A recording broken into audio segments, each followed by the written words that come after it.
Mona Lisa Bhojpuri cinema और TV के बाद अब OTT पर धमाल मचाएगी। तो वीडियो स्टार्ट करने से पहले दोस्तों, अगर आप हमारे चैनल पर नए हैं तो चैनल भोजपुरिया जोन को सब्सक्राइब कर लें और वीडियो अच्छी लगी तो लाइक कर दें, अपने दोस्तों में शेयर करें, कमेंट करें। तो चलिए वीडियो स्टार्ट करते हैं। भोजपुरी सिनेमा इंडस्ट्री की famous actress Monalisa Bhojpuri film और हिंदी टेलीविजन का भी लोकप्रिय चेहरा है। अब मोनालिसा OTT पर धप्पा वेब सीरीज के जरिए डेब्यू करने जा रही हैं। मोनालिसा ने इंस्टाग्राम पर पोस्ट शेयर करके अपना नया लुक सबको दिखाया है।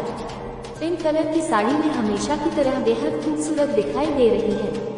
फैंस भी मोनालिसा को वेब सीरीज के लिए बधाई देने के साथ उनके लुक की भी काफी तारीफ कर रहे हैं।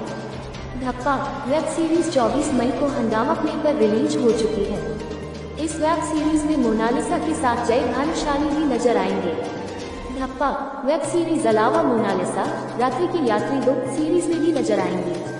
दोस्तों, वीडियो अच्छी लगी हो तो आप सभी का अपना चैनल भोजपुरिया जोन को सब्सक्राइब करना ना भूलें। धन्यवाद। जय हिंद। खत्म। Bye bye, tata, goodbye, गया।